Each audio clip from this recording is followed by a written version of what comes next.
ಪ್ರೇಮ ಅವರ ವಿವಾಹ ಆಗಿದ್ದು ಕೂಡ SM ಕೃಷ್ಣ ಅವರು ಅದು ಭಾಳ ಹಿರಿಯರೆಲ್ಲ ನಿಶ್ಚಯಿಸಿ ತೆಗೆದುಕೊಂಡಂಥ ನಿರ್ಧಾರ. ವೈಯಕ್ತಿಕವಾಗಿ ಕೃಷ್ಣ ಅವರು ಪ್ರೇಮ ಅವರನ್ನು ನೋಡಿ ಇಷ್ಟಪಟ್ಟಿದ್ರು ತಮ್ಮ ಒಬ್ಬರ ಸ್ನೇಹಿತರ ಮನೆಯಲ್ಲಿ ಅನ್ನುವಂಥ ನಾವು ವಿಚಾರ ಆಗ್ತದೆ. ಭಾಳ ಹಿಂದೆ ಎಲ್ಲ ಈ ಮಲೆನಾಡಿನ ಹುಡುಗಿಯರನ್ನು ಬಯಲ್ಸೀಮೆ ಅಥವಾ ಈ ಮಂಡ್ಯ ಭಾಗಕ್ಕೆಲ್ಲ ಕೊಡುವಂಥದ್ದು ಪದ್ಧತಿ ತೀರಾ ಇರಲಿಲ್ಲ 1960ರ ಭಾಗದಲ್ಲೆಲ್ಲ. ಅದು ಬಹುತೇಕ ಶುರುವಾದಂಥದ್ದು SM ಕೃಷ್ಣ ಅವ್ರ ಮುಖೇನವಾಗಿನೇ ಅಂತ ಬಹಳಷ್ಟು ಮಂದಿ ಹೇಳ್ತಾ ಇದ್ರು. ಯಾಕಂದ್ರೆ ಪ್ರೇಮ ಅವರು ಕೂಡ ಬಹಳ ನೋಡೋದಕ್ಕೆ ಬಹಳ ಸೊಗಸಾಗಿದ್ದಂಥ ಹೆಣ್ಮಗಳು. ಹೀಗಾಗಿ SM ಕೃಷ್ಣ ಅವರು ಕೂಡ ಆಗೆಲ್ಲ ಫಾರಿನ್ ರಿಟರ್ನ್ ಆಗಿ ಬಂದಂಥವ್ರು. ಸೊ ಪ್ರೇಮ ಅವರನ್ನ ನೋಡ್ತಾ ಇದ್ದ ಹಾಗೆ ಯಾರೀ ಹೆಣ್ಮಗಳು ಅಂತ ಕೇಳಿದ್ರಂತೆ. ತೀರ್ಥಹಳ್ಳಿ ಹುಡುಗಿ ಅಂತ ಹೇಳಿದಂಥ ನಂತರದಲ್ಲಿ ಮದುವೆಗೆಲ್ಲ ನಿಶ್ಚಯಿಸಿ ಅದಾದ ನಂತರ ಶಿವಮೊಗ್ಗದಲ್ಲಿ ಅವರು ಮದುವೆ ಆದಂಥದ್ದು. ಹೀಗಾಗಿ ಈ ಮಲೆನಾಡು ಅಥವಾ ತೀರ್ಥಹಳ್ಳಿ ಭಾಗದ ವಿಚಾರವಾಗಿಯೂ ಕೂಡ ವಿಶೇಷವಾಗಿ ಕಾಳಜಿ ಇತ್ತು SM ಕೃಷ್ಣ ಅವರಿಗೆ. ಅದಕ್ಕೆ ಮಾಜಿ ಶಾಸಕರುಗಳಾಗಿರುವಂತಹ ಕಿಮ್ಮನ್ ರತ್ನಾಕರ್ ಸೇರಿದಾಗ ಭಾಳ ಮಂದಿ ಎಲ್ಲ ಹೇಳ್ತಾ ಇದ್ರು ಹೇಗೆ SM ಕೃಷ್ಣ ಅವರು ಈ ಭಾಗದ ಶಾಸಕರುಗಳಿಗೆ ಜನಪ್ರತಿನಿಧಿಗಳಿಗೆ ಹೆಚ್ಚಿನ ಅನುಕೂಲ ಮಾಡಿಕೊಡ್ತಾ ಇದ್ರು ಕೇಳಿದಂಥ ಸಂದರ್ಭದಲ್ಲಿ ಅನ್ನುವಂಥದ್ದು. ನಿರ್ಮಲಾನಂದನಾಥ ಶ್ರೀಗಳು ಕೂಡ ಈಗ ಈ ಅಂತಿಮ ಕಾರ್ಯ ಸಾಗುವಂಥ ಸ್ಥಳದ ಕಡೆಗೆ ಅವರು ಹೊರಡ್ತಾ ಇರುವಂಥದ್ದನ್ನು ನೋಡ್ತಾ ಇದ್ವಿ. ಬಹಳ ಪ್ರಬಲ ಒಕ್ಕಲಿಗ ಸಮುದಾಯಕ್ಕೆ ಸಂಬಂಧಪಟ್ಟಂಥವ್ರು SM ಕೃಷ್ಣ ಆದರೂ ಕೂಡ ಕೇವಲ ಜಾತಿ ಮುಖೇನವಾಗಿ ಅಥವಾ ಸಮುದಾಯದ ಮುಖೇನವಾಗಿ ಅವರು ತಮ್ಮನ್ನು ತಾವು ಗುರುತಿಸಿಕೊಳ್ಳೋದಕ್ಕೆ ಇಷ್ಟಪಟ್ಟಂಥವ್ರಲ್ಲ. ಅವರು ಎಲ್ಲ ಜನಾಂಗಕ್ಕೂ ಕೂಡ ಸಲ್ಲುವಂಥ ವ್ಯಕ್ತಿಯಾಗಿ ತಮ್ಮನ್ನು ತಾವು ರೂಪಿಸಿಕೊಳ್ಳುವ ಪ್ರಯತ್ನ ಪಟ್ಟಂಥವ್ರು SM ಕೃಷ್ಣ. ಈ ಕಾರಣಕ್ಕಾಗಿಯೇ ಈ ಹಂತದಲ್ಲೂ ಕೂಡ SM ಕೃಷ್ಣ ಅವರನ್ನ ನಾವು ಕಳ್ಕೊಂಡಿರುವಂಥ ಈ ಸಂದರ್ಭದಲ್ಲಿ ಯಾವುದೇ ಜಾತಿ ಜನಾಂಗ ಅನ್ನುವಂಥದ್ದನ್ನ ನೋಡದೆ ಎಲ್ಲರೂ ಕೂಡ ಬಹಳ ದುಃಖಿತರಾಗ್ತಾ ಇರುವಂಥದ್ದು, ಬೇಸರ ವ್ಯಕ್ತಪಡಿಸ್ತಾ ಇರುವಂಥದ್ದು ಅಂದ್ರೆ ಅದೇ ಕಾರಣ. ಯಾಕಂತಾರೆ ಒಂದು ರೀತಿ ಜನಾನುರಾಗಿಯಾಗಿದ್ದರು SM ಕೃಷ್ಣ ಅವರು.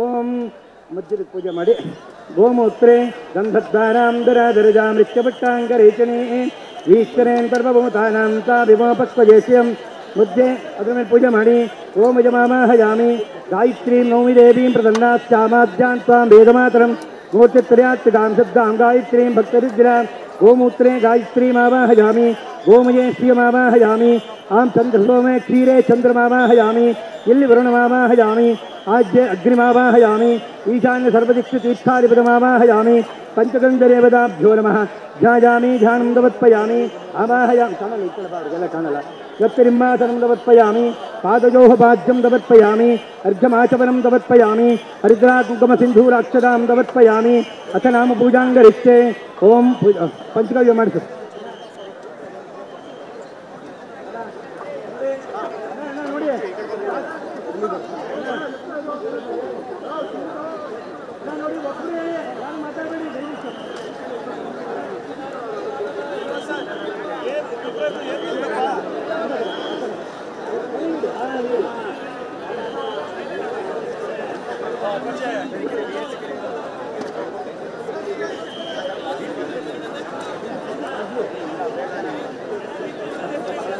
ಪೂಜಾಂಗರಿಷ್ಟೆ ಓಂ ಪಂಚಗಂಧರೇವದಾಭ್ಯೋ ನಮಃ ವರುಣಾಯ ನಮಃ ಪ್ರಜೇರಸೇ ನಮಃ ಸ್ವರೂಪಿಣೇ ನಮಃ ರಾಜರಾಜ ನಮಃ ಗೋಪದೀಪಾರ್ಥೇಕ್ಷರಾಂ ದವತ್ಪಯಾಮಿ ನೈವೇದ್ಯಾರ್ಥೇ ಉಡೋಪಹಾರಂ ನಿವೇದಯಾಮಿ ಕರ್ಮೋಪಚಾರ ಪೂಜಾಂ ಸಮರ್ಪಯಾಮಿ.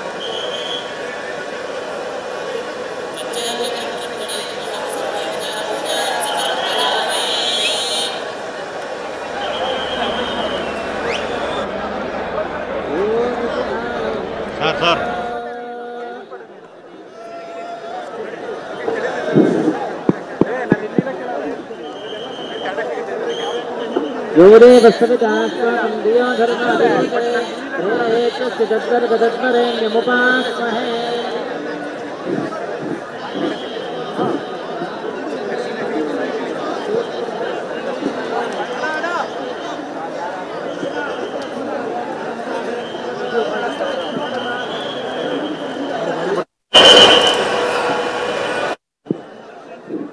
पंचगव्य परब्रह्मणे नमः। ओम युक्तगस्तिगतं पापं देहे प्रोक्षरमां सत्कीर्तस्या जीववेन्दनं प्रदक्षिण ಬರ್ತಾರೆ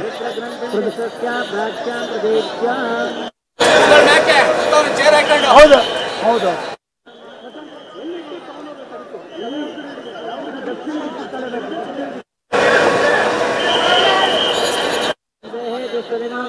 ದಕ್ಷಿಣಕ್ಕೆ ತಲೆ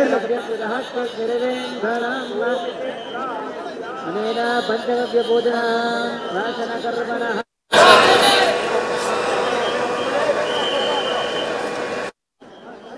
ದಯವಿಟ್ಟು ಸೋಮನಹಳ್ಳಿಯವರು ಮದ್ದೂರವರು ಯಾರು ಕಾಫಿ ಡೇ ಪಕ್ಕದಲ್ಲಿ ಜಾಗ ಇದೆ, ಅಲ್ಲಿ ಹೋಗಿ ಗಲಾಟೆ ಮಾಡ್ಕೊಳಕ್ ಹೋಗ್ಬೇಡಿ. ದಯವಿಟ್ಟು ಹಿಂದಕ್ಕೆ ಹೋಗ್ಬೇಕು.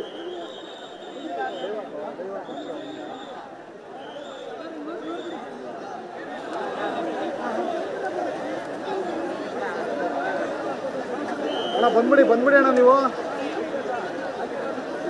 ಕೇಬಲ್ ಇದೆ ಬನ್ನಿ.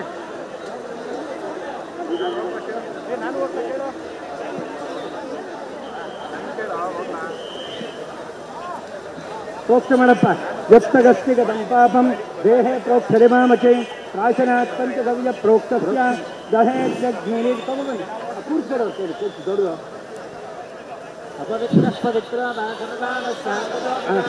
ಸಾಕು ನೋಡಿ, ಇನ್ನು ಗಂಡು ಸೌದೆ ಇದೆ ಸಾಕಿದು. ಮಿಕ್ಕಿದವರೆಲ್ಲ ಸ್ವಲ್ಪ ಖಾಲಿ ಮಾಡಿಸಿ, ಸ್ವಲ್ಪ ದಯವಿಟ್ಟು ಮಿಕ್ಕಿದವರೆಲ್ಲ ಸ್ವಲ್ಪ ದಯವಿಟ್ಟು ಖಾಲಿ ಮಾಡಿ.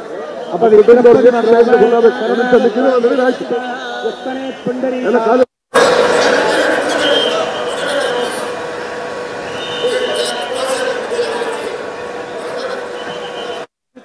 ಕಳಿಸ್ಬೇಕಿಲ್ಲ. ಮಿಕ್ಕಿದವರೆಲ್ಲ ದಯವಿಟ್ಟು ಖಾಲಿ ಮಾಡ್ಬೇಕಿಲ್ಲ.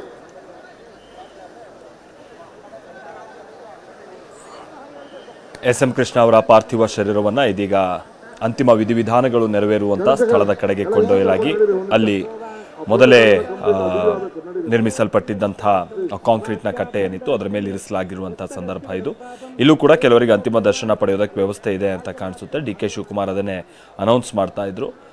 ಯಾವುದೇ ರೀತಿ ನುಗ್ಲು ಮಾಡ್ಕೊಂಬಿಡಿ, ಯಾರಾದರೂ ನೋಡೋಕ್ಕಿದ್ರೆ ಬಂದು ನೋಡ್ಕೊಂಡ್ಬಿಡಿ ಅನ್ನುವಂಥ ರೀತಿಯಾಗಿ ಈಗ ಅಧಿಕೃತವಾಗಿ ಅಂತಿಮ ಹಂತದ ವಿಧಿವಿಧಾನಗಳು ಆರಂಭ ಆಗ್ತಾ ಇರುವಂಥ ಸಂದರ್ಭ. ಭಾನುಪ್ರಕಾಶ್ ಶರ್ಮಾ ಅವರ ನೇತೃತ್ವದಲ್ಲಿ ಅಲ್ಲಿರುವಂಥ ಪುರೋಹಿತ ವರ್ಗ ಅಂತಿಮ ಹಂತದ ವಿಧಿವಿಧಾನಗಳನ್ನ ಪೂರೈಸುವಂಥ ನಿಟ್ಟಿನಲ್ಲಿ ಇದೀಗ ಎಲ್ಲ ಪ್ರಕ್ರಿಯೆಗಳು ಸಾಗ್ತಾ ಇದೆ. ಮತ್ತೊಂದು ಕಡೆ ಮುಖ್ಯಮಂತ್ರಿಗಳು ತಮ್ಮ ಸಂಪುಟದ ಸಹೋದ್ಯೋಗಿಗಳ ಜೊತೆಗೆ ನಿರ್ಮಲಾನಂದನಾಥ ಶ್ರೀಗಳು ಮುಖ್ಯಮಂತ್ರಿಗಳ ಪಕ್ಕದಲ್ಲೇ ಎಡಭಾಗದಲ್ಲೇ ಕೂತು ಈ ಅಂತಿಮ ವಿಧಿವಿಧಾನಗಳನ್ನು ಅವರು ಕೂಡ ಗಮನಿಸ್ತಾ ಇರುವಂಥದ್ದನ್ನು ನಾವಿಲ್ಲಿ ನೋಡ್ತಾ ಇದ್ದೀವಿ.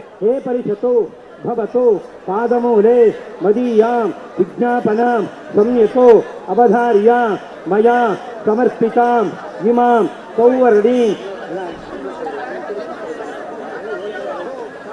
ಸೌವರ್ಣೀಂ ಅಲ್ಪೀಯಸಿ ಅಪಿ ಯತ್ಕಿಂಚಿತೋ ದಕ್ಷಿಣಾಂ ಸ್ವೀಕೃತ್ಯ ಅಸ್ಮತೋ ಮಾತಾಮಹಸ್ಯ ಕೃಷ್ಣ ನಾಮಧೇಯಸ್ಯ ಅದ್ಯ ದಿನೇ ದ್ವಿತೀಯೇ ಹನಿ ಔರ್ಧದೈಹಿಕ ಸಂಸ್ಕಾರ ಬಾಡಿಗೆ ಕೊಡ್ತಾ ಇದ್ದೀನಿ. ಬಾಡಿಗೆ ಬೇಡವಾ?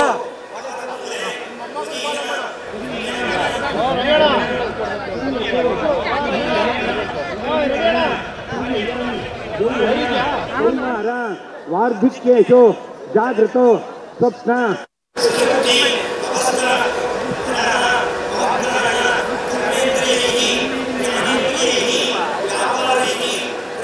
ಹಂತದ ವಿಧಿವಿಧಾನಗಳು ನಡೀತಾ ಇರುವಂತಹ ಸಂದರ್ಭದಲ್ಲಿ ಡಿ.ಕೆ. ಶಿವಕುಮಾರ್ ಅವರು ಅಗೈನ್ ತಮ್ಮ ಕೈಯಲ್ಲಿ ಅವರು ಕೂಡ ಒಂದು ಮೈಕ್ ಹಿಡ್ಕೊಂಡಿದ್ದಾರೆ. ಅವರೇ ಅನೌನ್ಸ್ಮೆಂಟ್ ಮಾಡ್ತಾ ಇತ್ತಿಂದತ್ತ ಓಡಾಡ್ತಾ ಇದ್ದಾರೆ. ಎಲ್ಲ ವ್ಯವಸ್ಥೆಗಳು ಸಮರ್ಪಕವಾಗಿ ಆಗಬೇಕು ಅನ್ನುವಂಥ ನಿಟ್ಟಿನಲ್ಲಿ ನಾನು ಆಗ್ತಾನೆ ಹೇಳಿದಾಗೆ ಮೊದಲೇ ಒಂದು ಕಾಂಕ್ರೀಟ್ ಕಟ್ಟೆಯನ್ನು ಕೂಡ ನಿರ್ಮಿಸಲಾಗಿದೆ. ಸೊ ಅಲ್ಲೇ ಅವರ ಪಾರ್ಥಿವ ಶರೀರಕ್ಕೆ ಅಗ್ನಿಸ್ಪರ್ಶ ಮಾಡುವಂಥ ಕಾರ್ಯವೂ ಕೂಡ ನಡೆಯುತ್ತೆ. ಈ ಕಾರಣಕ್ಕಾಗಿಯೇ ಈಗ ಚಿತೆಯನ್ನು ಸಿದ್ಧಪಡಿಸುವಂಥ ಪ್ರಕ್ರಿಯೆಗಳು ಕೂಡ ನಡೀತಾ ಇದೆ. ಆಲ್ರೆಡಿ ಸಿದ್ಧಪಡಿಸಲಾಗಿರುವಂಥ ಮರದ ಕಟ್ಟಿಗೆಗಳು ಜೊತೆಗೆ ಗಂಧದ ಕಟ್ಟಿಗೆಗಳು ಇವುಗಳನ್ನೆಲ್ಲ ತಂದು ಜೋಡಿಸಿಡುವಂಥ ಪ್ರಕ್ರಿಯೆಗಳು ಕೂಡ ನಡೀತಾ ಇದೆ. ಇನ್ನೇನು ಕೆಲವೇ ಕ್ಷಣಗಳಲ್ಲಿ ಎಸ್.ಎಂ. ಕೃಷ್ಣ ಅವರ ಪಾರ್ಥಿವ ಶರೀರಕ್ಕೆ ಅಗ್ನಿ ಸ್ಪರ್ಶ ಮಾಡುವಂಥ ಪ್ರಕ್ರಿಯೆಗಳು ನಡೆಯುತ್ತವೆ. ಅವರ ಮೊಮ್ಮಗನೇ ಅಮರ್ತ್ಯ ಅವರ, ಯಾಕಂತಾರೆ ಅವ್ರಿಗಿಬ್ಬರು ಹೆಣ್ಣುಮಕ್ಕಳು ಇರುವಂಥ ಕಾರಣಕ್ಕಾಗಿ ಇಲ್ಲಿ ಅಮರ್ತ್ಯ ಅವರೇ ಅಂದರೆ ಮೊಮ್ಮಗ ತಾತನ ಚಿತೆಗೆ ಅಗ್ನಿ ಸ್ಪರ್ಶವನ್ನು ಮಾಡೋರಿದ್ದಾರೆ.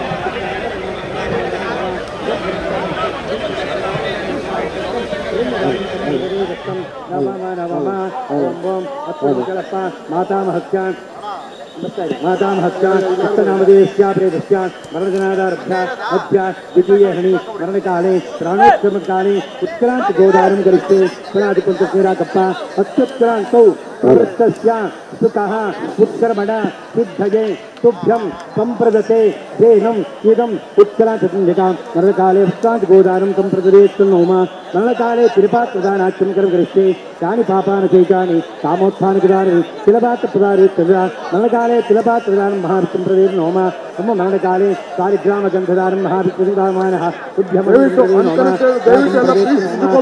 सकलतीर्थावानं करिष्ये ಗಂಗಾರತೀರ್ಥೇಭ್ಯೋ ನಮಃ. ಇದು ಪೂಜೆ ಮಾಡಿ ಎಲ್ಲದಕ್ಕೂ ಪೂಜೆ ಮಾಡೋದು. ಗಂಗೆ ಜೈವನೇಶೇ ವಾಗೋದಾ ವರಸತ್ರಿ ಗರುದಾತ್ಮ ಕಾವೇರಿ ಜಲೇಶ್ವರೋ ಗಂಗಾಜೀ ನಮಃ, ತುಂಗಾಜೀ ನಮಃ, ಭದ್ರಾಜೀ ನಮಃ, ಕೃಷ್ಣವೇಂಜೀ ನಮಃ, ಕಮಲಮಾತೃಂಜೀ ನಮಃ. ಎಲ್ಲರೂ ಗಂಗಾರತೀರ್ಥರೇದಾಭ್ಯೋ ನಮಃ. ಅಸ್ಮಿನ್ ಕುಂಭೆ ಆಂ ಗಂಗಾರತೀರ್ಥಾನಾವಾಹಯಾಮಿ, ಕೇಶವಮಾವಾಹಯಾಮಿ, ನಾರಾಯಣಮಾವಾಹಯಾಮಿ, ಮಾಧವಮಾವಾಹಯಾಮಿ, ಗೋವಿಂದಮಾವಾಹಯಾಮಿ, ಕೃಷ್ಣಮಾವಾಹಯಾಮಿ, ಮೃದೂಧರಮಾವಾಹಯಾಮಿ, ಸುಮಿತ್ರಮಾವಾಹಯಾಮಿ, ವಾಮನಮಾವಾಹಯಾಮಿ, ಶ್ರೀಧರಮಾವಾಹಯಾಮಿ, ऋषिकेशमावाहयामि, पद्मनाभमावाहयामि, दामोदरमावाहयामि, नानाविध परमलक्ष्मानवर्तयामि, धूपमाग्रापयामि, धूपमाग्रापयामि, दीपं दर्शयामि, हरिद्राचूडं प्रवर्तयामि, कुङ्कुमचूडं प्रवर्तयामि, सिन्दूरचूडं प्रवर्तयामि, अक्षरां प्रवर्तयामि. गंगायै नमः, तुङ्गायै नमः, भद्रायै नमः, कृष्णबिन्दुयै नमः, कमलवासिन्यै नमः. हिरण्यपात्रं मदो पूर्णं ददाति मदयोतानेति एकदा ब्रह्मणभारते यजमान आजस्तेजो ददाति. विराजं दर्शयामि, विराजनाद्राजं दर्शयामि, परिमलपुष्पान् प्रवर्तयामि. इत्युक्ते अग्निप्रतिष्ठापनं करिष्ये.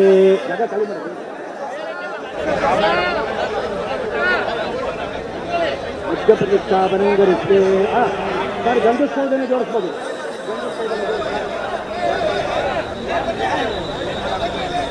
ओम भूतभुवस्वरामिति ज्योतिदात्तं प्रतिष्ठाप्य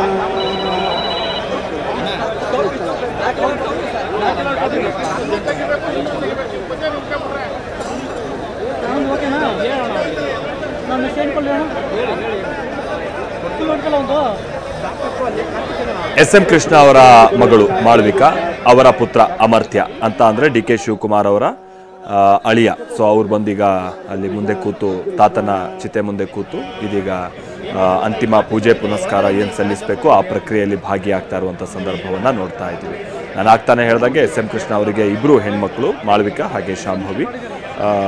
ಅವರಲ್ಲಿ ಮೊದಲ ಮಗ ಅಮರ್ತ್ಯ. ಹೀಗಾಗಿ ಅವರ ನೇತೃತ್ವದಲ್ಲೇ ಈ ಅಂತಿಮ ವಿಧಿವಿಧಾನಗಳು ಶಾಸ್ತ್ರದ ಪ್ರಕಾರವಾಗಿ ಸಾಗಬೇಕಾಗುತ್ತೆ. ಅದರಂತೆ ಈಗ ಪುರೋಹಿತರು ಹೇಳಿದಂತೆ ಆ ಪ್ರಕ್ರಿಯೆಗಳನ್ನು ಸಲ್ಲಿಸ್ತಾ ಇರುವಂಥ ಅಮರ್ತ್ಯ ಅವರನ್ನು ನಾವಿಲ್ಲಿ ನೋಡಬಹುದಾಗಿದೆ.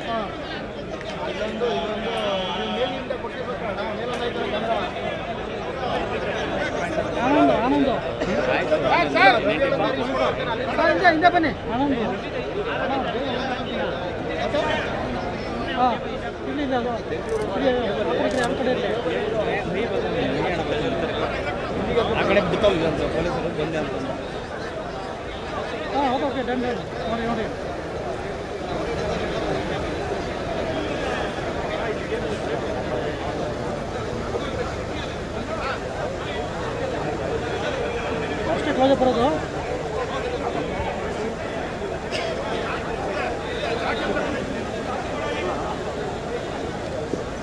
ಬಂತು ಗಂಧ.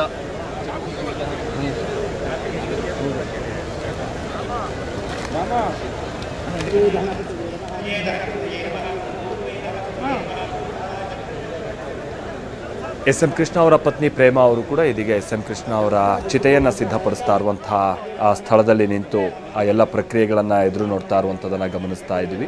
ಚಿತೆ ಸಿದ್ಧಪಡಿಸ್ತಾ ಇರುವಂಥ ಕಾರ್ಯದಲ್ಲಿ ಇದೀಗ ಪತ್ನಿ ಪ್ರೇಮ ಅವರು ಕೂಡ ಭಾಗಿಯಾಗ್ತಾ ಇದ್ದಾರೆ. ಸಹಜವಾಗಿ ಅವ್ರಿಗೆ ಭಾಳ ದುಃಖ ಇದೆ. ಆಮೇಲೆ ಇನ್ನೊಂದು ಸಂಗತಿ ಅಂತ ಅಂದರೆ ಏನು ಸಡನ್ ಡೆತ್ ಅನ್ನುವಂಥದ್ದಲ್ಲ ಇದು. SM ಕೃಷ್ಣ ಅವರು ಸುಮಾರು 2 ವರ್ಷಗಳಿಂದ ಅವರು ಅನಾರೋಗ್ಯದಿಂದ ಬಳಲ್ತಾ ಇದ್ರು.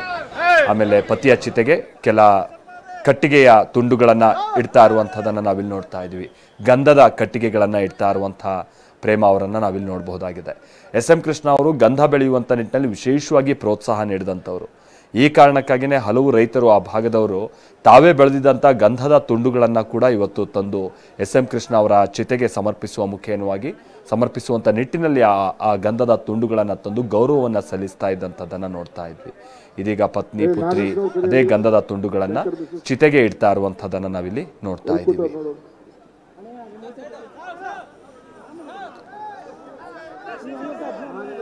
ಒಬ್ಬರು ಮಗಳನ್ನು ಅವರು ಕೆಫೆ ಕಾಫಿ ಡೇ ಸಂಸ್ಥಾಪಕರಾಗಿರುವಂಥ ಸಿದ್ಧಾರ್ಥ್ ಅವ್ರಿಗೆ ಕೊಟ್ಟರೆ, ಮತ್ತೊಬ್ಬರು ಮಗಳನ್ನು ಮಲ್ಯ ಕುಟುಂಬಕ್ಕೆ ನೀಡಿದಂಥದ್ದು, ವಿಜಯ್ ಮಲ್ಯ ಅವರ ಸಹೋದರನಿಗೆ. ಸೊ 2ನೇ ಮಗಳನ್ನು ಎಲ್ಲ ಹೊರಗಡೆ ವಿದೇಶದಲ್ಲಿರುವಂಥ ಕಾರಣಕ್ಕಾಗಿ ಹಲವಾರು ಅವರ ಸಂಬಂಧಿಕರು ಸ್ವಲ್ಪ ಬರೋ ತಡ ಆದಂಥ ಕಾರಣಕ್ಕಾಗಿಯೂ ಕೂಡ ಇವತ್ತು ಅಂತ್ಯಕ್ರಿಯೆಯ ಸಮಯವನ್ನು ಈ 2ನೇ ದಿನದ ಈ ಸಂಜೆಯ ಸಂದರ್ಭದಲ್ಲಿ ಮಾಡಬೇಕು ಅನ್ನುವಂಥ ನಿರ್ಧಾರಕ್ಕೆ ಬರಲಾಯಿತು. ಇದೀಗ ವಿಶೇಷವಾಗಿ ಅವರ ಕುಟುಂಬಸ್ಥರು, ಇದು ಒಕ್ಕಲಿಗ ಸಂಪ್ರದಾಯದಂತೆ ಅವರ ಕುಟುಂಬಸ್ಥರು ಒಬ್ಬೊಬ್ಬರಾಗೆ ಬಂದು ಚಿತೆಗೆ ಕಟ್ಟಿಗೆಗಳನ್ನು ಇಡುವಂಥದ್ದು ಒಂದು ಸಂಪ್ರದಾಯ. ಕೆಲವರು ಅದನ್ನು ಎಡಗೈಯಲ್ಲಿಟ್ಟು ಹಿಂದೆ ನೋಡದೇ ಇರುವ ರೀತಿಯಾಗಿ ಹೋಗಬೇಕು ಅನ್ನುವಂಥದ್ದೆಲ್ಲ ಸಂಪ್ರದಾಯ ಇರುತ್ತೆ. ಬಟ್ ಇಲ್ಲಿ ಮಂಡ್ಯದ ಭಾಗದ ಒಕ್ಕಲಿಗರ ಸಂಪ್ರದಾಯದಂತೆ ಕುಟುಂಬಸ್ಥರು ಒಬ್ಬೊಬ್ಬರಾಗೆ ಬಂದು ಚಿತೆಗೆ ಕಟ್ಟಿಗೆಗಳನ್ನು ಇಡ್ತಾ ಇರುವಂಥದ್ದನ್ನು ನಾವಿಲ್ಲಿ ನೋಡ್ತಾ ಇದ್ದೀವಿ. ಪ್ರೇಮ ಅವರು ಬಹಳ ದುಃಖದಿಂದ ಪತಿಯ ಚಿತೆಗೆ ಕಟ್ಟಿಗೆಯನ್ನಿಟ್ಟು ಹೊರ ಹೋಗ್ತಾ ಇರುವಂಥದ್ದನ್ನು ನೋಡ್ತಾ ಇದ್ದೀವಿ. ಹಾಗೆ ಅವರ ಮಕ್ಕಳು, ಅದಾದ ನಂತರದಲ್ಲಿ ಸೊಸೆಯಂದರು, ಹೀಗೆ ಎಲ್ಲ ಬಂದು ಚಿತೆಗೆ ಕಟ್ಟಿಗೆಯನ್ನು ಸಮರ್ಪಿಸ್ತಾ ಇರುವಂಥ ನಾನು ಮೊದಲೇ ಹೇಳಿದಾಗೆ ಬಹಳ ದೊಡ್ಡ ಬಳಗ. ಅವರ ತಂದೆ ಕಾಲದಿಂದಲೂ ನಾವು ನೋಡಿದಂಥ ಸಂದರ್ಭದಲ್ಲಿ ಭಾಳ ಶ್ರೀಮಂತ ಕುಟುಂಬ, ಭಾಳ ದೊಡ್ಡ ಬಂಧು ಬಳಗ ಅವ್ರದ್ದು. DK ಶಿವಕುಮಾರ್ ಅವರ ಪುತ್ರಿ, ಆಮೇಲೆ ನಾನೀಗ ತಾನೇ ಹೇಳಿದಾಗೆ ಅವರ ಮೊದಲ ಮಗಳು DK ಶಿವಕುಮಾರ್ ಅವರ ಪುತ್ರಿ, ಹಾಗೆ SM ಕೃಷ್ಣ ಅವರ ಮೊಮ್ಮಗನ ಪತ್ನಿಯೂ ಕೂಡ ಆಗಿರುವಂಥ ಐಶ್ವರ್ಯ ಅವರು ಕೂಡ ಬಂದು ಚಿತೆಗೆ ಕಟ್ಟಿಗೆಯನ್ನು ಇಡ್ತಾ ಇರುವಂಥ ಸಂದರ್ಭವನ್ನು ನಾವಿಲ್ಲಿ ನೋಡ್ತಾ ಇದ್ದೀವಿ. ಪ್ರೇಮ ಅವ್ರ ವಿಚಾರವಾಗಿ ಆಗ್ತಾನೆ ನಾವು ಮಾತನಾಡ್ತಾ ಇದ್ವಿ ಅಂತಂದರೆ, ಪ್ರೇಮ ಅವರನ್ನು SM ಕೃಷ್ಣ ಅವರು ವಿದೇಶದಿಂದ ಬಂದಂಥ ನಂತರದಲ್ಲಿ ತಮ್ಮ ಸ್ನೇಹಿತರೋರ್ವರ ಮನೆಯಲ್ಲಿ ನೋಡಿರ್ತಾರೆ. ಯಾರು ಈ ಹುಡುಗಿ ಅನ್ನುವಂಥದ್ದನ್ನು ವಿಚಾರಿಸಿರ್ತಾರೆ. ಹಾಗೆ ಹೇಳಿರ್ತಾರೆ, ನೋಡಿ ಅವರು ಶಿವಮೊಗ್ಗದವರು, ತೀರ್ಥಹಳ್ಳಿಯವರು, ಒಳ್ಳೆ ಹುಡುಗಿ, ನೋಡಿ ಬೇಕಾದ್ರೆ ನೀವು ಒಪ್ಪಿದ್ರೆ ಮದುವೆ ಮಾತುಕತೆ ಮಾಡೋಣ ಅಂತ ಅವ್ರ ಸ್ನೇಹಿತರು ಹೇಳಿರ್ತಾರೆ, ಪುರುಷೋತ್ತಮನವರು. ಆ ನಂತರದಲ್ಲಿ SM ಕೃಷ್ಣ ಅವರು ಕೂಡ ಇಷ್ಟಪಟ್ಟು ಮದುವೆ ಆದಂಥದ್ದು ಪ್ರೇಮ ಅವರನ್ನು. ನಾನು ಆಗ್ತಾನೆ ಹೇಳಿದಾಗೆ ಈ ಮಲೆನಾಡು ಭಾಗದಲ್ಲೆಲ್ಲ ಈ ಬಯಲು ಸೀಮೆ ಕಡೆಗೆ ಹೆಣ್ಣು ಕೊಡುವಂಥದ್ದೆಲ್ಲ ತೀರಾ ಕಮ್ಮಿ ಆಗಿನ ಕಾಲದಲ್ಲಿ. ಭಾಳ ದೂರ ಅನ್ನುವಂಥದ್ದೊಂದು, ಆಮೇಲೆ ಸ್ವಲ್ಪ ಹೊರಟಾಗಿರ್ತಾರೆ, ಈ ಕಡೆ ಮೃದು ಸ್ವಭಾವದ ಹೆಣ್ಮಕ್ಳು ಅನ್ನುವಂಥದ್ದೆಲ್ಲವೂ ಕೂಡ ಆ ಭಾಗದಲ್ಲಿ ಇದ್ದಂಥ ಪ್ರಚಲಿತದಲ್ಲಿದ್ದಂಥ ಸಂಗತಿ. ಆದರೆ SM ಕೃಷ್ಣ ಅವರ ಕುಟುಂಬ ಜೊತೆಗೆ ಅವರು ಒಬ್ಬ ವೆಲ್ ಬಿಹೇವ್ಡ್ ಜೊತೆಗೆ ವೆಲ್ ಎಜುಕೇಟೆಡ್ ವ್ಯಕ್ತಿ ಅನ್ನುವಂಥದ್ದೆಲ್ಲವನ್ನು ಕೂಡ ನೋಡಿ ಪ್ರೇಮ ಅವ್ರ ಕುಟುಂಬ ಕೂಡ ಒಪ್ಕೊಳ್ಳುತ್ತೆ SM ಕೃಷ್ಣ ಅವರಿಗೆ ಹೆಣ್ಮಗಳನ್ನು ಕೊಡುವಂಥ ನಿಟ್ಟಿನಲ್ಲಿ. 1964ರಲ್ಲಿ ಬಹುಶಃ ಅಂತ ಕಾಣಿಸುತ್ತೆ, ಶಿವಮೊಗ್ಗದ ನೆಹರು ಮೈದಾನದಲ್ಲಿ ಅವರ ಮದುವೆ ಆಗಿತ್ತು ಅನ್ನೋದನ್ನು ಕೇಳ್ಪಡ್ತಾ ಇದ್ವಿ. ಅದಾದ ನಂತರದಲ್ಲೂ ಕೂಡ ಕುಟುಂಬದಲ್ಲಿ ಎಲ್ಲೂ ಕೂಡ ಭಾಳ ಮಾದರಿಯಾಗಿ ಅವರು ಜೀವನವನ್ನು ನಡೆಸಿರುವಂಥ ದಂಪತಿಗಳು ಕೂಡ ಆಗಿದ್ದಾರೆ. ಪ್ರೇಮ ಅವರು ಕೂಡ ಪತಿ ಬಹಳಷ್ಟು ಸವಾಲುಗಳನ್ನು ರಾಜಕೀಯದಲ್ಲಿ ಎದುರಿಸಿದಂಥ ಸಂದರ್ಭದಲ್ಲಿ ಅಷ್ಟೇ ಶಾಂತಚಿತ್ತತೆಯಿಂದ ಕುಟುಂಬವನ್ನು ನಿರ್ವಹಿಸ್ಕೊಂಡು ಬಂದಿದ್ದಾರೆ. ಆಮೇಲೆ ರಾಜಕೀಯದಲ್ಲಿ ಎಲ್ಲೂ ಕೂಡ ಅವ್ರ ಹಸ್ತಕ್ಷೇಪಕ್ಕೆ ಸಂಬಂಧಪಟ್ಟಾಗೆ ನಮ್ಗೆ ಒಂದು ಉದಾಹರಣೆ ಕೂಡ ಸಿಗಲ್ಲ. ಆಮೇಲೆ ಭಾಳ ಮಂದಿ ಪ್ರೇಮ ಅವರು ಭಾಳ ಮಂದಿಯನ್ನು ಭಾಳ ಅಂದರೆ ಆತ್ಮೀಯವಾಗಿ ಕಾಣ್ತಾ ಇದ್ದಂಥ ಕಾರಣಕ್ಕಾಗಿ SM ಕೃಷ್ಣ ಅವರಿಂದ ಏನಾದರೂ ಕೆಲಸ ಆಗಬೇಕು ಅಥವಾ ತಮ್ಗೇನಾದ್ರು ಕಷ್ಟ ಹೇಳ್ಕೊಡ್ಬೇಕು ಅಂತ ಅಂದರೆ ಪತ್ನಿ ಮುಖೇನವಾಗೇ ಎಲ್ಲ ಹೇಳಿಸ್ತಾ ಇದ್ದಿದ್ದು ಹೆಚ್ಚಂತೆ. ಆದರೆ ಹಾಗಂತ ಪತ್ನಿ ಹೇಳಿದ್ರು ಅಂತ ಹೇಳ್ಕೊಂಡು ಕಣ್ಮುಚ್ಕೊಂಡು ಅವ್ರೇನು ಕೆಲಸ ಮಾಡಿಕೊಡ್ತಿದ್ದಂಥವ್ರಲ್ಲ. ಆಗುತ್ತಾ ಇಲ್ವಾ ಅದನ್ನು ನೇರವಾಗಿ ಅವರು ಹೇಳ್ತಾ ಇದ್ದಂಥವ್ರು, ನೋಡೋಣ ಮಾಡೋಣ, ಈ ಥರ ಕಾಲಹರಣ ಮಾಡ್ತಾ ಇದ್ದಂಥವ್ರಲ್ಲ ಯಾರು SM ಕೃಷ್ಣ ಅವರು. ಭಾಳ ಶಿಸ್ತುಬದ್ಧ ಜೀವನವನ್ನು ತಮ್ಮ ಜೀವನದುದ್ದಕ್ಕೂ ನಡೆಸ್ಕೊಂಡ್ಬಂದಿರುವಂಥವ್ರು SM ಕೃಷ್ಣ ಅವರು. ಆಮೇಲೆ ಕ್ರೀಡೆಯಲ್ಲೂ ಕೂಡ ವಿಶೇಷವಾದಂಥ ಆಸಕ್ತಿಯನ್ನು ಹೊಂದಿದ್ದಂಥವ್ರು. ಟೆನ್ನಿಸ್ ಸಂಬಂಧಪಟ್ಟ ಹಾಗೆ ಅವ್ರ ಕೊಡುಗೆ ಅಂತೂ ಬಹಳ ಅಪಾರ, ಕೇವಲ ಕರ್ನಾಟಕಕ್ಕೆ ಮಾತ್ರ ಅಲ್ಲ ಇಡೀ ಭಾರತಕ್ಕೆ ಅಂತಲೂ ಕೂಡ ಹೇಳ್ಬೋದು. ಅದನ್ನು ಹಲವು ಟೆನ್ನಿಸ್ ದಿಗ್ಗಜರುಗಳು ಕೂಡ ನೆನಪಿಸ್ಕೊಳ್ತಾರೆ. ಹೀಗೆ ಕ್ರೀಡೆ ಆಗಿರ್ಬೋದು, ಆಮೇಲೆ ರಾಜಕೀಯಕ್ಕೆ ಸಂಬಂಧಪಟ್ಟಂಗೆ ಆಗಿರ್ಬೋದು, ವಿಶೇಷವಾಗಿ IT ವಲಯಕ್ಕೆ ಸಂಬಂಧಪಟ್ಟ ಹಾಗೆ ಆಗಿರಬಹುದು. ಹೀಗೆ ಅವರ ಆಮೇಲೆ ಬಡ ಮಕ್ಕಳ ಶಿಕ್ಷಣಕ್ಕೆ ಸಂಬಂಧಪಟ್ಟ ಹಾಗೆ ಆಗಿರ್ಬೋದು, ಬಿಸಿಯೂಟದಂಥ ಯೋಜನೆಗಳ ಮುಖ್ಯವಾಗಿ ಹೀಗೆ ನಾನಾ ವರ್ಗಗಳನ್ನು ಅವರು ತಲುಪುವಂಥ ನಿಟ್ಟಿನ ಯೋಜನೆಗಳನ್ನು ಮಾಡಿದಂಥದ್ದೇ ಕರ್ನಾಟಕದ ಅಭಿವೃದ್ಧಿಗೂ ಕೂಡ ಪೂರಕ ಆಯ್ತು. ನಾನು ಆಗ್ತಾನೆ ಹೇಳ್ತಾ ಇದ್ದೆ, 1998-99 ಸಂದರ್ಭದಲ್ಲಿ ಕರ್ನಾಟಕದಲ್ಲಿ ಇದ್ದಂಥದ್ದು ಕೇವಲ 13 IT ಕಂಪನಿಗಳು. ನಮ್ಮ ಒಟ್ಟು IT ಎಕ್ಸ್ಪೋರ್ಟು ಹೆಚ್ಚು ಕಡಿಮೆ 100 ಕೋಟಿ ರೂಪಾಯಿ ಇತ್ತಂತೆ. ಅದೇ ಅವರ ಕಾಲಾವಧಿಯಲ್ಲಿ ಅಂದರೆ 2004 ಸಂದರ್ಭದಲ್ಲಿ ಅವರ ಅಧಿಕಾರಾವಧಿ ಮುಗಿಯುವ ಸಂದರ್ಭದಲ್ಲಿ 20,000 ಕೋಟಿಗೂ ಅಧಿಕ IT ಎಕ್ಸ್ಪೋರ್ಟ್ ನಮ್ಮ ಕರ್ನಾಟಕದಿಂದ ಬೆಂಗಳೂರಿನಿಂದ ಆಗ್ತಾ ಇತ್ತು. ಸೊ 100 ಕಂಪನಿ, 100ರ ಆಸುಪಾಸದಲ್ಲಿದ್ದಂಥ ಕಂಪನಿಗಳು 2,500 ಮೀರಿ ಹೋಗಿತ್ತು. ಸೊ ಇದು SM ಕೃಷ್ಣ ಅವರು IT ವಲಯಕ್ಕೆ ಸಂಬಂಧಪಟ್ಟಂಗೆ. ನಿನ್ನೆ ಡಾಕ್ಟರ್ ಜಿ ಪರಮೇಶ್ವರ್ ಕೂಡ ಹೇಳ್ತಾ ಇದ್ರಲ್ಲ, ಆಗೆಲ್ಲ ಹೊರಗಡೆ ಹೋದ್ರೆ ಇಂಡಿಯಾ ಅಂತ ಅಂದ್ರೆ ಓಕೆ ಅನ್ನುವಂಥ ರೀತಿಯಾಗಿ, ಅದೇ ಐ ಆಮ್ ಫ್ರಮ್ ಬೆಂಗಳೂರು ಅಂತ ಅಂದ್ರೆ ಅಥವಾ ಬ್ಯಾಂಗ್ಳೂರ್ ಅಂತ ಅಂದ್ರೆ ಅವ್ರನ್ನ ಕಾಣ್ತಾ ಇದ್ದಂಥ ರೀತಿನೇ ಬೇರೆ ಇತ್ತು. ಅಂದ್ರೆ ಅಂತ ಒಂದು ಗೌರವವನ್ನು ತಂದುಕೊಟ್ಟಂಥವ್ರು SM ಕೃಷ್ಣ ಅವರು. ಅದನ್ನೆಲ್ಲರೂ ಕೂಡ ಒಪ್ಪಲೇಬೇಕು. ಜೊತೆಗೆ ಬೆಂಗಳೂರಿನ ಮುಂದೆ ಅಭಿವೃದ್ಧಿ ಹೇಗಾಗುತ್ತೆ, ಏನು ಎತ್ತ, ಅದಕ್ಕೆ ಪೂರಕವಾದಂಥ ಯೋಜನೆಗಳು, ದೂರದೃಷ್ಟಿತ್ವದ ನಾಯಕತ್ವ, ಇದೆಲ್ಲವೂ ಕೂಡ ನಾವು ವಿಶೇಷವಾಗಿ SM ಕೃಷ್ಣ ಅವರಲ್ಲಿ ಗಮನಿಸೋದಕ್ಕೆ ಸಾಧ್ಯ ಆಗ್ತಾ ಇತ್ತು. ಅದಾದ ನಂತರದಲ್ಲಿ ಅವರು ಅಲಂಕರಿಸದ ಹುದ್ದೆನೂ ಇಲ್ಲ ಬಿಡಿ. ಹೆಚ್ಚು ಕಡಿಮೆ ಪ್ರಧಾನಿಯೊಂದನ್ನು ಹೊರತುಪಡಿಸಿ ಬಹುತೇಕ ಹುದ್ದೆಗಳನ್ನ ಅವರು ಅಲಂಕರಿಸಿದ್ದಾರೆ, ಅತ್ಯುನ್ನತ ಹುದ್ದೆಗಳನ್ನ ಅಂತ ನಾವಿಲ್ಲಿ ಭಾವಿಸಬಹುದಾಗಿದೆ ಕೂಡ.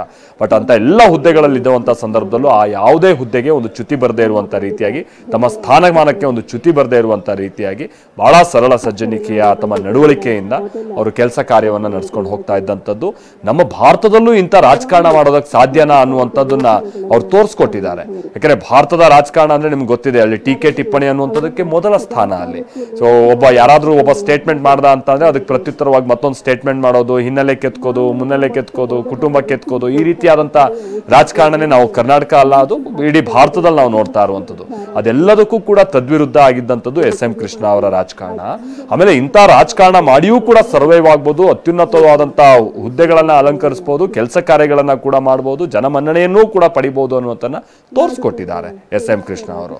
ಆಮೇಲೆ ನಾವು ಈಗೆಲ್ಲ ಬಹಳ ಸಂದರ್ಭದಲ್ಲಿ ಅದನ್ನು ಮುಚ್ಚಿಡುವಂತ ಸಂಗತಿ ಅಲ್ಲ. ಏನಾದ್ರೂ ಒಂದು ಬಿಗ್ ಡೆವಲಪ್ಮೆಂಟ್ ಆಗ್ತಾ ಇದೆ ಅಂತ ಅಂದ್ರೆ ಮತ್ತೊಂದು ಡೆವಲಪ್ಮೆಂಟ್ ಅನ್ನ ಹುಟ್ಟಾಕಿ ಆಗಿರುವಂತ ಆ ಡೆವಲಪ್ಮೆಂಟ್ ಅನ್ನ ಮುಚ್ಚಾಕೋ ಪ್ರಯತ್ನಗಳು ಆಗ್ತಾ ಇರುತ್ತೆ ಅಂತ ಕೃತಕವಾಗಿ ಸೃಷ್ಟಿಸೋ ಕೆಲಸ ಆಗ್ತಾ ಇರುತ್ತೆ. ಆದ್ರೆ SM ಕೃಷ್ಣ ಅವರ ಕಾಲಾವಧಿಯಲ್ಲಿ ಎಂತೆಂಥ ಸವಾಲುಗಳು, ಆದ್ರೆ ಅದನ್ನು ಅಷ್ಟು ತಾಳ್ಮೆಯುತವಾಗಿ ಅವರು ಅದನ್ನ ನಿಭಾಯಿಸಿದಂತ ರೀತಿ ಇದೆಯಲ್ಲ, ಬಹಳ ಅತ್ಯದ್ಭುತ ಆದಂತಹ ವಿಚಾರಗಳಿದೆಲ್ಲವೂ ಕೂಡ. ಹೌದು, 100ಕ್ಕೂ ಹೆಚ್ಚು ದಿನ ರಾಜ್ಕುಮಾರ್ ಅವರು ಕಾಡಿನಲ್ಲೇ ಇರಬೇಕಾದಂಥ ಸನ್ನಿವೇಶ ಬಂದರೂ ಕೂಡ ಬಹಳ ಶಾಂತ ಚಿತ್ತತೆಯಿಂದ ಅಂಥ ಕಾಡುಗಳ ವೀರಪ್ಪನನ್ನು ಕೂಡ ಒಂದು ರೀತಿ ವಿಶ್ವಾಸಕ್ಕೆ ತೆಗೆದುಕೊಳ್ಳುವಂಥ ಪ್ರಯತ್ನ ಇವರು ಮುಖ್ಯವಾಗಿ ಆಯ್ತಲ್ಲ, ಅದು ಬಹಳ ಸೋಜಿಗದ ಸಂಗತಿ. ಅಷ್ಟೆಲ್ಲ ಕಾಟ ಕೊಟ್ಟಂತ ವೀರಪ್ಪನ್ ಇವ್ರ ಕಾಲಾವಧಿಯಲ್ಲೇ ಆತ ಮೃತಪಡ್ತಾನೆ ಕೂಡ. ಅದಕ್ಕೂ ಕೂಡ ವಿಶೇಷವಾಗಿ ಕರ್ನಾಟಕದ ಟಾಸ್ಕ್ ಫೋರ್ಸ್ ಅನ್ನ ಬಳಸ್ಕೊಳ್ಳುವಂತ ನಿಟ್ಟಿನಲ್ಲಿ ತಮಿಳುನಾಡಿನ ಟಾಸ್ಕ್ ಫೋರ್ಸ್ ಜೊತೆಗೆ ಅದಕ್ಕೆ SM ಕೃಷ್ಣ ಅವರ ಪಾತ್ರ ಕೂಡ ಬಹಳ ಇದೆ. ಅದೆಲ್ಲ ನಾವು ನಿನ್ನೆಯಿಂದನೂ ಕೂಡ ಹಲವರು ಹೇಳ್ತಾ ಇರುವಂತದನ್ನು ಗಮನಿಸ್ತಾ ಇದ್ವಿ. ನಾವು ನೋಡ್ತಾ ಇದೀವಿ, ಸಿದ್ಧಾರ್ಥ ಅವರ ಪತ್ನಿ ಮಾಳ್ವಿಕಾ ಅವರು ಕೂಡ ಈಗ ಸ್ಥಳದಲ್ಲಿ ತಾಯಿ ಜೊತೆ ಕುಳಿತಿರುವಂಥದ್ದನ್ನು ನಾವಿಲ್ಲಿ ನೋಡಬಹುದಾಗಿತ್ತು. ಬಹಳ ದೊಡ್ಡ ಬಳಗ, ಬಹಳ ದೊಡ್ಡ ಕುಟುಂಬ. ಸೊ ಅಂತ ದೊಡ್ಡ ಕುಟುಂಬಸ್ಥರೆಲ್ಲ ತಮ್ಮ ಕುಟುಂಬದ ಹಿರಿಯ ಕೊಂಡಿಯನ್ನ ಕಳ್ಕೊಂಡಿರುವಂತಹ ಈ ಸಂದರ್ಭದಲ್ಲಿ ಸಂತಾಪ ಸೂಚಿಸುವಂತ ನಿಟ್ಟಿನಲ್ಲಿ ಅವರು ಸ್ಥಳದಲ್ಲಿದ್ದಾರೆ. ಹೆಸರನ್ನು ಕಾಣಿಸಿಕೊಳ್ಳುವಂತೆ ಮಾಡಿದ ಕೀರ್ತಿಗೆ ಭಾಜನರು. ಅದೆಷ್ಟೋ ಜನ ಇವತ್ತು ಮೆಟ್ರೋನಲ್ಲಿ ಓಡಾಡ್ತಾ ಇದ್ದಾರೆ, ಟ್ರಾಫಿಕ್ನ ಕಿರಿಕಿರಿ ಇಲ್ಲದೆ. ಅದರ ಕೀರ್ತಿ ಕೂಡ ಶ್ರೀ SM ಕೃಷ್ಣ ಅವರಿಗೆ ಸಲ್ಲಬೇಕು. ಮೆಟ್ರೋ ಬಗ್ಗೆ ಅಧ್ಯಯನ ಮಾಡಲಿಕ್ಕಾಗಿ ದೆಹಲಿಗೆ ಇಂದಿನ ಉಪಮುಖ್ಯಮಂತ್ರಿಗಳಾದ DK ಶಿವಕುಮಾರ್ ಅವರನ್ನು ಕಳಿಸಿದ್ದವರು SM ಕೃಷ್ಣರವರ ಪ್ರಸ್ತಾಪದಿಂದ ಇವತ್ತು ನಮ್ಮ ಮೆಟ್ರೋ ಬೆಂಗಳೂರಿನಲ್ಲಿ ಓಡಾಡ್ತಾ ಇದೆ. SM ಕೃಷ್ಣ ಅವರ ದೂರದೃಷ್ಟಿಯ ಚಿಂತನೆ ಹಾಗೂ ಅವರು ನಗರದ ಬಗ್ಗೆ ಹೊಂದಿದ್ದ ಕಲ್ಪನೆಗಳಿಗೆ ನೈಜ ಉದಾಹರಣೆ. ಬರ ಇರಲಿ, ಕಾವೇರಿ ವಿವಾದ ಇರಲಿ, ರಾಜಕುಮಾರ್ ಅವರ ಅಪಹರಣ ಇರಲಿ, ಆರ್ಥಿಕ ಸಂಕಷ್ಟದ ಕಾಲದಲ್ಲಿಯೂ ಅಧಿಕಾರದ ಚುಕ್ಕಾಣಿ ಹಿಡಿದ SM ಕೃಷ್ಣ ಅವರದ್ದು ಬಹಳ ನಿರ್ಮಮತ್ವವಾದ ಮತ್ತು ನಿಶ್ಚಲವಾದ ಮನಸ್ಥಿತಿಯಿಂದ ಆಡಳಿತವನ್ನು ನಡೆಸಿದಂಥ ವೈಖರಿ. ಆಡಳಿತದಲ್ಲಿ ರಾಜ್ಯದ ಬಜೆಟ್ ಅನ್ನು 34,000 ಕೋಟಿಗೆ ಹೆಚ್ಚಳ ಮಾಡಿದಂತಹ ಕೀರ್ತಿ. ಆಮೇಲೆ ತಮ್ಮ ಆಡಳಿತಾವಧಿ ಅಥವಾ ಅದರ ನಂತರದಲ್ಲಿ ಇವ್ರ ವಿರೋಧಿಗಳಿಗೆ ಟೀಕೆ ಮಾಡೋದಕ್ಕೆ ಒಂದು ವಿಚಾರ ಇದ್ದಿದ್ದು ಅಂತಾನೆ ಬಹಳ ವೈಟ್ ಕಾಲರ್ ರಾಜಕಾರಣಿ ಅನ್ನುವಂತ ರೀತಿಯಾಗಿ ಒಂದು ಟೀಕೆ ಮಾಡ್ತಾ ಇದ್ರು. ಕಮಾನ್, ಅದನ್ನ ನಾವು ಪೂರ್ಣವಾಗಿ ಒಪ್ಪೋದಕ್ಕೆ ಕೂಡ ಸಾಧ್ಯ ಆಗೋದಿಲ್ಲ. ಬಟ್ ಅವರ ಉಡುಗೆಯಲ್ಲಿ ಶಿಸ್ತಿತ್ತು ಅನ್ನೋದನ್ನ ಹೊರತುಪಡಿಸಿದ್ರೆ ಬಡ ವರ್ಗಕ್ಕೆ ಸಂಬಂಧಪಟ್ಟ ಹಾಗೆ ಅವರು ಕೊಟ್ಟಂತ ಯೋಜನೆಗಳಿದೆಯಲ್ಲ ಅದನ್ನ ಎಲ್ಲರೂ ಮುಕ್ತವಾಗಿ ಅದನ್ನ ಶ್ಲಾಘಿಸಬೇಕಾಗುತ್ತೆ. ಆಗ್ತಾರೆ ನಾವು ಹೇಳಿದಾಗೆ ಬಿಸಿ ಊಟ ಮತ್ತೊಂದು ಈ ತರದ 10 ಯೋಜನೆಗಳಿದೆ ಬಡ ವರ್ಗಕ್ಕೆ ಅನುಕೂಲ ಆಗ್ಲಿ ಅಂತ. ವಿಶೇಷವಾಗಿ ನೀರಾವರಿಗೆ ಸಂಬಂಧಪಟ್ಟಂಗೆ ಕೇವಲ ಹಳೆ ಮೈಸೂರು ಭಾಗದವರಾಗಿರುವಂತಹ ಕಾರಣಕ್ಕಾಗಿ ಕಾವೇರಿ ವಿಚಾರವಾಗಿ ಅವ್ರು ನಡೆಸಿದಂತ ಪಾದಯಾತ್ರೆ ಮತ್ತೊಂದು ಇದನ್ನ ಮಾತ್ರ ಅವ್ರು ನೀರಾವರಿ ವಿಚಾರವಾಗಿ ಗಮನ ಕೊಟ್ಟಿದ್ದಂಥದನ್ನ ನಾವು ಹೇಳಕ್ಕಾಗಲ್ಲ. ಕೃಷ್ಣಾ ಮೇಲ್ದಂಡೆ ಯೋಜನೆಗೆ ಸಂಬಂಧಪಟ್ಟ ಹಾಗೆ ಅವರು ಆ ಹೋರಾಟಗಾರರಿಗೆ ಸ್ಪಂದಿಸಿದಂತ ರೀತಿ 2003-4ನೇ ಅವಧಿಯಲ್ಲಿ ಈ ಬಾಗಲಕೋಟೆಗೆ ಬಂದು ಅವರು ಪರಿಹಾರವನ್ನ ಘೋಷಣೆ ಮಾಡಿರ್ತಾರೆ SM ಕೃಷ್ಣ ಅವರು. ಯಾಕಂದ್ರೆ ಕೃಷ್ಣಾ ಮೇಲ್ದಂಡೆ ಯೋಜನೆ ಮುಳುಗಡೆ ಪರಿಹಾರವನ್ನ ಕೊಟ್ಟಿಲ್ಲ ಅಂತ ಹೇಳ್ಕೊಂಡು ರೈತರೆಲ್ಲ ಬಹಳ ದೊಡ್ಡ ಹೋರಾಟವನ್ನ ನಡೆಸಿರ್ತಾರೆ. ಯಾವ ಮಟ್ಟಿಗೆ ಅಂತಾನೆ ಮುಖ್ಯಮಂತ್ರಿಗಳೇ ಬರಬೇಕು ಸ್ಥಳಕ್ಕೆ ಅನ್ನುವಂತ ರೀತಿಯಾಗಿ ಆ ಕೃಷ್ಣಾ ಮೇಲ್ದಂಡೆ ಕಾಮಗಾರಿಗೂ ಕೂಡ ಇದರಿಂದ ಎಲ್ಲೋ ಒಂದು ತೊಡಕಾಗುತ್ತೆ ಅನ್ನುವಂತ ರೀತಿಯಾಗಿ ಒಂದು ಆತಂಕ ಇರುತ್ತೆ. ಬಾಗಲಕೋಟೆಗೆ ನೇರವಾಗಿ ತಮ್ಮ ಕ್ಯಾಬಿನೆಟ್ ಮುಖೇನವಾಗಿನೇ ಬಂದ್ಬಿಡ್ತಾರೆ. ಕ್ಯಾಬಿನೆಟ್ ಜೊತೆಗೆ ಯಾರು SM ಕೃಷ್ಣ ಅವರು ಕೃಷ್ಣಾ ಮೇಲ್ದಂಡೆ ಯೋಜನೆಯನ್ನ ಪೂರ್ಣಗೊಳಿಸೋದಕ್ಕೆ ಪುನಃ ಒಂದು ಹೋರಾಟ ನಡೆಯುತ್ತೆ, ಅದಕ್ಕೂ ಕೂಡ ಅವರು ಬಂದು ಸ್ಪಂದಿಸ್ತಾರೆ. ನಾನು ಈಗ ತಾನೇ ಹೇಳಿದಾಗೆ ವಿಶೇಷವಾಗಿ ನೀರಾವರಿ ಯೋಜನೆಗಳಿಗೆ ಸಂಬಂಧಪಟ್ಟಂಗೆ ಸುಮಾರು 30%ಗಿಂತ ಅಧಿಕ ಬಜೆಟ್ ಹಣವನ್ನ ಇಡಬೇಕು ಅನ್ನುವಂತ ನಿಟ್ಟಿನಲ್ಲಿ ನಿರ್ಧಾರಕ್ಕೆ ಬರ್ತಾರೆ. ರಾಜ್ಯದಲ್ಲಿ ಈಗ ಏನ್ ನೀರಾವರಿ ಪ್ರದೇಶಗಳಿದೆ, ಹೇಗೆ ದೇವೇಗೌಡರ ಒಂದು ಅಂತ ಕಾರ್ಯಗಳಿಗೆ ಅವರ ಕೊಡುಗೆ ಏನಿದೆ ಅದೇ ರೀತಿಯಾದಂತಹ ಕೊಡುಗೆ SM ಕೃಷ್ಣ ಅವರದ್ದು ಕೂಡ ಇದೆ. ಹಾಗಾಗಿ ಕೇವಲ ಇವರು ನಗರ ಪ್ರದೇಶಗಳಿಗೆ ಸಂಬಂಧಪಟ್ಟಂಗೆ ಗಮನ ಕೊಟ್ಟರು, ಹಳ್ಳಿಗಾಡು ಪ್ರದೇಶಕ್ಕೆ ಸಂಬಂಧಪಟ್ಟಾಗೆ ಇವ್ರ ಕೊಡುಗೆ ಏನು ಅನ್ನುವಂತ ಬಂದಂತಹ ಸಂದರ್ಭದಲ್ಲಿ 10 ಇಂಥ ಉದಾಹರಣೆಗಳನ್ನ ನಮ್ಮ ಕಣ್ಮುಂದೆ ನಿಲ್ತಾ ಹೋಗುತ್ತೆ. ವಿಶೇಷವಾಗಿ ನೀರಾವರಿ ಯೋಜನೆಗೆ ಸಂಬಂಧಪಟ್ಟಂಗೆ. ಆಮೇಲೆ ಈ ಇವರು ಅಧಿಕಾರದಲ್ಲಿ ಇದ್ದಂತ ಸಂದರ್ಭದಲ್ಲಿ ಏನು ಈ ತೆಂಗಿಗೆ ಸಂಬಂಧಪಟ್ಟಂಗೆನೂ ಕೂಡ ಬಹಳ ಸಮಸ್ಯೆಗಳಾಗುತ್ತೆ. ಈ ನುಸಿ ರೋಗ ಅನ್ನುವಂಥದ್ದು ಈಗ ಸ್ವಲ್ಪ ಕಮ್ಮಿ ಆಗಿದೆ, ಬಟ್ ಆಗ ಇದು ಕಾಣಿಸ್ಕೊಂಡಂಥದ್ದು 95-96 ಆ ಸಂದರ್ಭದಲ್ಲಿ ವಿಪರೀತವಾಗಿತ್ತು. ಇವರು ಅಧಿಕಾರದಲ್ಲಿದ್ದಂತ 2000ನೇ ಇಸ್ವಿಯ ಸಂದರ್ಭದಲ್ಲಿ ಅಂತೂ ಅತಿಯಾಗಿ ಆ ಸಮಸ್ಯೆ ಕಾಡ್ತಾ ಇರುತ್ತೆ. ಎಷ್ಟೋ ಮಂದಿ ಈ ತುಮಕೂರು ಭಾಗದಲ್ಲಿ ಆಮೇಲೆ ಈ ಮಂಡ್ಯ ಭಾಗದಲ್ಲಿ ಅಗೈನ್ ಈ ಚನ್ನಪಟ್ಟಣ ಭಾಗದಲ್ಲೆಲ್ಲ ತೆಂಗಿನ ಮರಗಳನ್ನ ಕಡಿತಾ ಇರ್ತಾರೆ.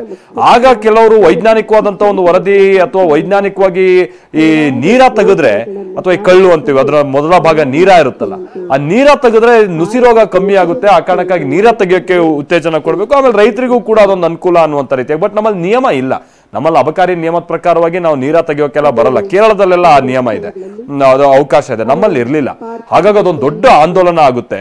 ಯಾವ ಮಟ್ಟಿಗೆ ಅಂತಂದ್ರೆ ಇದೇ ಹಳೆ ಮೈಸೂರು ಭಾಗದಲ್ಲೆಲ್ಲ ಕೆಲವರು ರೈತರ ಮೇಲೆ ಆ ಟೈಮ್ ನಲ್ಲಿ ಗುಂಡು ಹಾರಿಸಿ ಅಥವಾ ಗಲಾಟೆ ಆದಂತ ಸಂದರ್ಭದಲ್ಲಿ ಕೆಲ ರೈತರುಗಳು ಮೃತಪಡ್ತಾರೆ ಕೂಡ. ಆಗ ವಿಶೇಷವಾಗಿ SM ಕೃಷ್ಣ ಅವರು ಆ ನುಸಿ ರೋಗದ ತಡೆಗೂ ಕೂಡ ಕಾಳಜಿಯನ್ನ ವಹಿಸ್ತಾರೆ. ಇದೇ ವಿಚಾರವನ್ನ ವಿರೋಧ ಮಾಡಿ ಆಗ JDS ದೊಡ್ಡ ಪ್ರತಿಭಟನೆಯನ್ನ ಕೂಡ ನಡೆಸಿ ಇದೆಲ್ಲ ಇತಿಹಾಸ ಏನೇನಾಗಿತ್ತು. ಬಟ್ ಅದನ್ನ ನಿರ್ವಹಿಸಿದಂತ ರೀತಿ ಇದೆಯಲ್ಲ ರೈತರ ವಿಚಾರಕ್ಕೆ ಸಂಬಂಧಪಟ್ಟ ಹಾಗೇನೂ ಕೂಡ SM ಕೃಷ್ಣ ಅವರ ಕೆಲ ನೀತಿ ನಿರ್ಧಾರಗಳು ಅದು ಕೂಡ ಬಹಳ ನಾವು ಮುಕ್ತವಾಗಿ ಇಲ್ಲಿ ಅದನ್ನ ಶ್ಲಾಘಿಸಬೇಕಾಗುತ್ತೆ.